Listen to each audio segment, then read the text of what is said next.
اعوذ باللہ من الشیطان الرجیم، بسم اللہ الرحمن الرحیم، اللہ اکبر، سبحان اللہ، الحمدللہ، استغفر اللہ، الصلاۃ والسلام علیک یا رسول اللہ صلی اللہ علیہ وآلہ وسلم۔ ناظرین، ہم نے دیکھا ہے کہ بہت سارے ناظرین ہر وقت اس تلاش میں رہتے ہیں کہ ان کو کوئی ایسا وظیفہ ملے جس سے غیبی مدد ملے۔ غیبی مدد سے لوگ بڑا غلط لے لیتے ہیں ناظرین۔ اکثر اوقات میں نے دیکھا ہے کہ جو وظیفے دینے والے ہیں وہ یہ کہتے ہیں جی غیبی مدد یہ ہوتی ہے کہ آپ صبح اٹھیں تو آپ کے تکیے کے نیچے کروڑ روپیہ پڑا ہو، جبکہ یہ غیبی مدد نہیں ہوتی ہے ناظرین۔ نہ ہی اللہ رب العزت اس طریقے سے غیبی مدد عطا فرماتا ہے۔ غیبی مدد ایسے ہوتی ہے کہ آپ کوئی کام کر رہے ہیں، اللہ تعالیٰ کوئی نہ کوئی سبب پیدا کر دیتا ہے کہ کوئی آپ کو کام مل جاتا ہے، کوئی اور تو آپ کو بہت زیادہ پیسے مل جاتے ہیں، کیونکہ اللہ رب العزت کا تو یہ نظام ہی نہیں ہے کہ اللہ رب العزت بغیر کام کیے آپ کو جو عطا فرما دے، کچھ نہ کچھ تو اللہ آپ سے حجت کرواتا ہے۔ تو ناظرین، کیونکہ میں نے خود زندگی میں مجھے بڑی بار غیبی مدد ملی، یہ میرے رب کا احسان ہے جو اس وقت میرے اور آپ کے بیچ میں گواہ ہے۔ مجھے ایسی ایسی غیبی مدد ملتی رہی، لیکن اس کے پیچھے بھی کوئی نہ کوئی کسی نہ قسم کا چھوٹا موٹا کام لگا ہوتا تھا تو یہ غیبی مدد ملتی تھی ناظرین۔ ایسے غیبی مدد بھی نہیں ملتی ہے۔ تو ناظرین، غیبی مدد یہ ہوتی ہے کہ اللہ رب العزت ہو سکتا ہے کہ آپ ایک کام کر رہے ہوں جس کے آپ کو 1000 روپے ملنے ہیں تو آپ کو 10,000 مل جاتے ہیں، یا لاکھ بھی مل جاتا ہے اس کام سے، یا اچانک کہیں سے آپ کو ایک ایسا کام مل جاتا ہے کسی قسم کا کہ اس سے آپ کو امید بھی نہیں ہوتی اور وہاں سے آپ کو اچھی خاصی رقم ٹھیک ٹھاک مل جاتی ہے کہ آپ کے سارے معاملے اس سے حل ہو جاتے ہیں، آپ کے پرابلم سالو ہو جاتے ہیں۔ یہ غیبی مدد ہوتی ہے، یہی اللہ کا طریقہ ہے۔ ہم بات بتاتے ہیں اس چینل پر جو اللہ رب العزت کے ہاں قبول ہوتی ہے۔ ہم پیسے کمانے کے لیے یا ویڈیو کو وائرل کرنے کے لیے کبھی بھی اپنے ناظرین سے جھوٹ نہیں بولتے۔ ہمیں معلوم ہے کہ اللہ رب العزت نے ہمارے فرشتے بٹھائے ہوئے ہیں جو ہمارا سب کچھ لکھ رہے ہیں جو ہم بولتے جاتے ہیں۔ تو ناظرین، یہ اولیاء کرام کا بتایا ہوا وظیفہ ہے، جس سے اولیاء کرام نے بتایا کہ اللہ رب العزت کسی نہ کسی وسیلے سے غیبی مدد عطا فرماتا ہے ان لوگوں کو جو بہت زیادہ مایوس ہو چکے ہوتے ہیں۔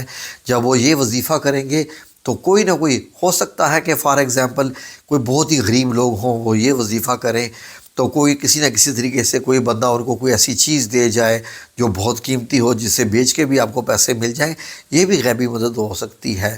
میرا ایک دوست تھا تو حضرت خضر علیہ السلام نے اس کی بیٹی کی شادی کے دن آ کے جو ہے وہ اس کی مدد کی تھی، جیب سے نوٹ لگا کے نکال کے، لیکن اس کی جیب سے نہیں نکلے تھے، وہ بھی حضرت خضر علیہ السلام ایک بزرگ کی شکل میں آئے تھے۔ وہ بھی پورے کا پورا جو واقعہ ہوا تھا، جو کہ بندہ جدہ میں میرے ساتھ کام کرتا تھا، وہاں پر وہ میرے چینل پہ موجود ہے، آپ چاہیں تو غیبی مدد سرچ لکھیں تو آپ کو وہ پورا واقعہ مل جائے گا۔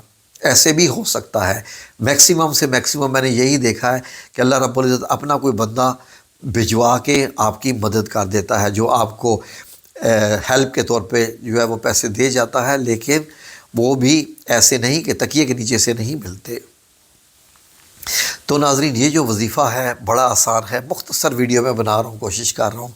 آپ کو کیا کرنا ہے کہ صبح سویرے اٹھنے کے بعد، صبح جب آپ اٹھتے ہیں اپنے ذکر اذکار نماز سے فارغ ہو کے کام پر جانے لگے، اگر مرد حضرات ہیں، ورنہ خواتین جب ان کے بے شک جو ان کے خاوند، ان کے باپ، ان کے بیٹے جب کام پہ چلے جائیں تو آرام سے بیٹھ کر یہ والا چھوٹا سا وظیفہ ہے یہ کرے، اور پھر دیکھیں اللہ رب العزت کیسے غیبی مدد عطا فرمائے گا۔ لیکن سب سے پہلے اللہ کی حمد و ثنا تو لازم ہوتی ہے نا، تو ہم نے یہ لفظ حمد و ثنا نہیں بولنا، ہم نے ایسے کرنی ہے۔ آپ نے کیا کرنا ہے کہ اول آخر وظیفہ کے 7 بار درود پاک پڑھنا ہے، 7 بار درود پاک پڑھنا ہے اول آخر، اور درود پاک وظیفہ شروع کرنے سے پہلے درود پاک پڑھنے کے بعد 33 بار الحمدللہ، 33 بار سبحان اللہ اور 34 بار اللہ اکبر۔ یہ حضرت فاطمہ الزہرا کی تسبیح فاطمہ الزہرا یہ کہلاتی ہے، یہ آپ نے کرنی ہے۔ یہ ہے اصل میں اللہ رب العزت کی تسبیح۔ اب دیکھیں جو بھی آپ بولیں گی اللہ رب العزت کیسے قبول فرمائے گا۔ پھر آپ نے یہ آیات پیش کرنی ہے اللہ رب العزت کو، کیسے یہ آپ نے پڑھنی ہے 33 بار۔ یہ 2 آیات ہیں، یہ آپ نے پڑھنی ہے بس 33 بار 33 ٹائمز۔ بڑا آسان ہے، کوئی مشکل نہیں ہے۔ ان آیات کا میں پہلے آپ کو ترجمہ پیش کر لوں تاکہ آپ کو رخ سمجھ آ جائے کہ ان آیات کا مطلب کیا ہے۔ وہ یہ ہے کہ سورہ الطلاق کی آیات ہے 2 اور 3، وہ یہ ہے کہ جو کوئی اللہ سے ڈرے گا اس کے لیے رنج و محنت سے مخلصی کی صورت پیدا کر دے گا۔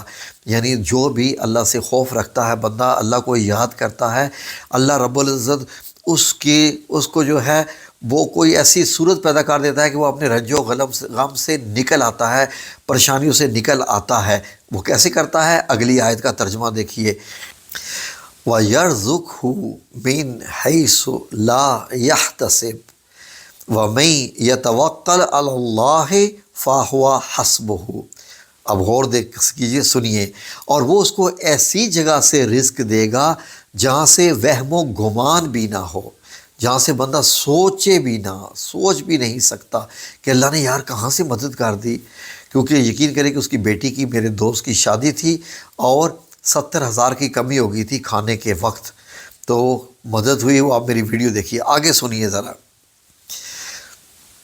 اور جو خدا پر یعنی جو اللہ پر بھروسہ رکھے گا تو وہ اس کو کفایت کرے گا۔ آگے دیکھیے، آگے اللہ رب العزت کے کیسے کام ہے، اگلی آیت کا حصہ دیکھیے، ان اللہ بالغ امرہ، کہ اللہ اپنے کام کو جو کرنا چاہتا ہے پورا کر دیتا ہے۔ اللہ جو اپنے کام کو کرنا چاہتا ہے کر دیتا ہے۔ آگے ہے قد جعل اللہ لکل شیء قدرا، اور اللہ ہر چیز کا اندازہ مقرر کر رکھا ہے۔ تو ناظرین یہ آیت آپ نے پڑھنی ہے 33 بار۔ یہ آیات پڑھنے کے بعد آپ نے پھر 7 بار درود پڑھنا ہے، اور اس کے بعد دعا کرنی ہے کہ یا رب تو میرے سارے معاملات جانتا ہے۔ اور دیکھیے کہاں سے آپ کو غیبی مدد ملی، انشاءاللہ انشاءاللہ انشاءاللہ۔